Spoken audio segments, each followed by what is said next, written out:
blowouts, well, you've been playing a lot anyway, but one of the biggest blowouts, all you guys get to play a lot. What has it meant to you to get this much action? It's meant a lot, especially under Josh Myers and all those guys. It's really good to get in, and especially playing it with next to guys like Gavin, now Enoch's in there, and all these other guys in there. And so it's a really good experience to share that with those guys. Harry, just what do you feel like are the things you've done that have allowed you to establish yourself as that second-team center and gain the trust of someone who can play as a true freshman? I think a lot of it is to the testament of my high school coaches and the people who were with me in high school and helped me develop. And, of course, the coaches here in the offseason gave me so much attention and help to get me prepared. And then once I got here, it was, again, under the first-string guys and under all those guys that they kind of, tutored me and brought me up and helped me and kind of just threw me in. And so I had to pick it up quick. You guys have had blowouts almost every week. How beneficial has it been for backups to be able to play as much as they have? It's been huge. It's been huge to be able to get in the shoe and get reps and go against high-quality guys and get live reps and get reps that have consequences instead of, controlled situations here. So it's a huge opportunity. Do you feel like, even though you're a freshman, that because you've played so much, you don't feel like a freshman so much? It feels, especially in playing our defense here every day, it feels like I feel like I've been here my entire life, and it's like it feels like I had a different life a couple months ago, and so it's been really good to get in here. Going against Tough is a dude I admire a lot, and these D linemen, and BB is a huge mentor for me as well, and just taking in as much as those guys can give me and really learn from those guys. If Josh were snatched by aliens, what would happen if you were the starting center for Ohio State? I think I'd have to take a big gulp, get settle down, and just kind of do what I got to do and fit in. And I know next to guys like Jonah and Wyatt, those guys are amazing mentors and they're amazing brothers, and they're always there supporting me. And I hope Josh wouldn't get snatched up by aliens, because then I wouldn't be able to talk to him. But maybe they'll give him a telephone or something, and I'll ask him for help still. But that's not a situation that I wish to happen. It's so incredible to see these first-string guys play the way they play. I hope in a couple of years that I can lead the way Josh has led these guys, and the way that Jonah's come in and led these guys. It's really incredible. What's the difference between thinking like a guard or thinking like a center? Obviously there's similarities in the interior of the line. What's different? And the funny thing is, I only played 2 games of center my entire high school career, and I came here and had to get into it. And I think there's a lot of similarities, but the center also has a lot of responsibilities in designating things and assigning guys to certain tasks in a play and doing all those things. But I think if you want to be successful in any place on the line, you need to know what the entire line's doing. And I know lots of guys here. There's a huge reputation of guys playing between guard and center. I think Gavin's played everywhere on the line while he's been here. So there's a huge, not even just for a center, but for every position to know what's going on. And Coach Stud's amazing at giving us football knowledge and teaching us those things. Speaking of that, I'm sure you're not focused on next year. None of the guys are, but a lot of fans have asked, what's going to happen next year? Would Harry play guard? Would he play center and Josh would move to guard? I know you don't know for sure what's going to happen. What are some possibilities that could happen next year? I think those are the 2 you listed. I don't imagine myself playing tackle,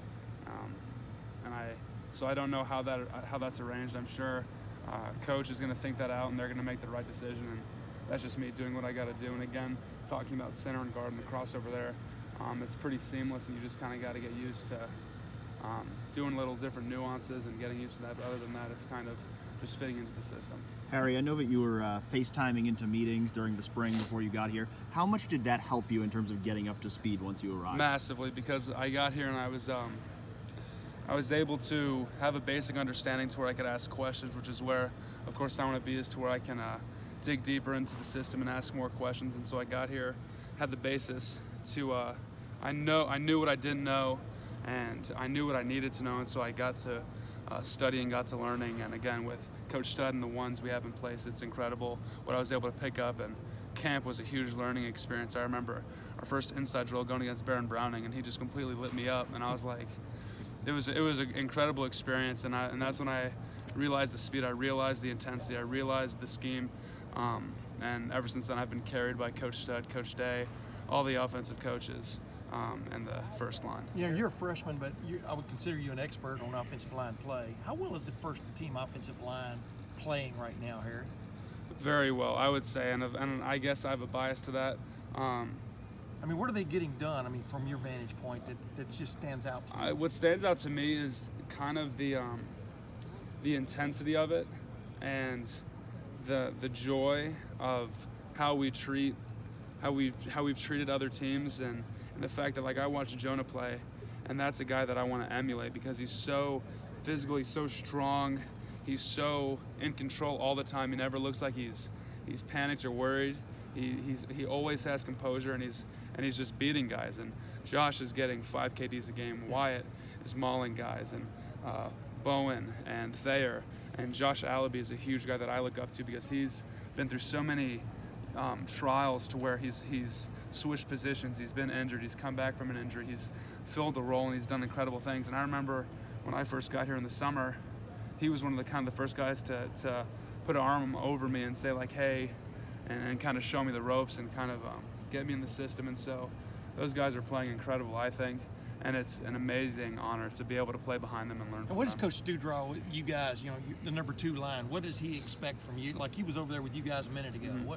What are the expectations? He expects exactly the same from us, and that's kind of what I think we need to expect from ourselves as well, because if anything, it's expect to play next year.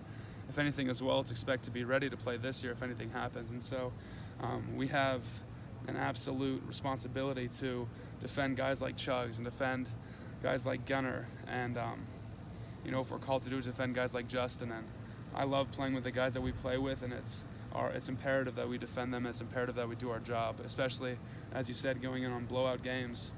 We have a task to fulfill. So you guys have a highly rated center recruit also coming here. Can a team have too many centers?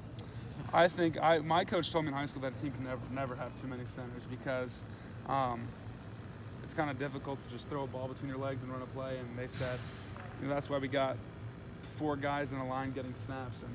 And I've seen Jonah get snaps at center. I've seen Gavin get snaps at center. I've seen all these guys get snaps at center. And I remember I love our incoming class of offensive linemen, not just because of how they play, but really talking with them, kind of personalities they have. They're very,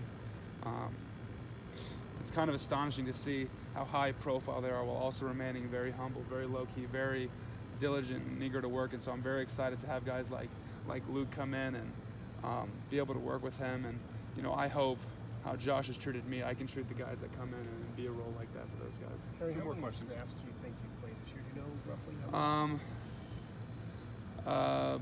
Do some quick math, maybe like 10, 80, maybe like 120 snaps. Is that more than you thought you'd have? Yeah, I was, and I think the only game I didn't get in was Michigan State, and so I remember going in against Wisconsin, like, oh my gosh, we're playing against Wisconsin as a freshman. Like, wow, this is crazy.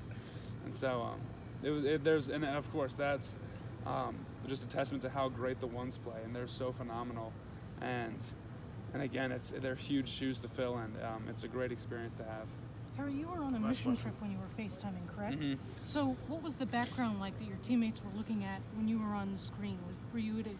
So I'm actually very excited because we've talked with a lot of guys here about going down to Los Brasiles in Nicaragua next year, and down there it's completely beautiful. And in March we were kind of in the middle. They were in the middle of a political revolution against Daniel Ortega, who's been a president, I use the term loosely, for 2 decades or so, and the history is kind of military coup after military coup and all these things. And so I hope they brought a team to China this previous summer, and so I hope to bring some guys down next March to Nicaragua, and we've talked with multiple sports, and we have a great program called Cross Sports here, which is for Christian athletes, and I've been able to share stories with them, and there are many athletes from different sports interested in going down and supporting that.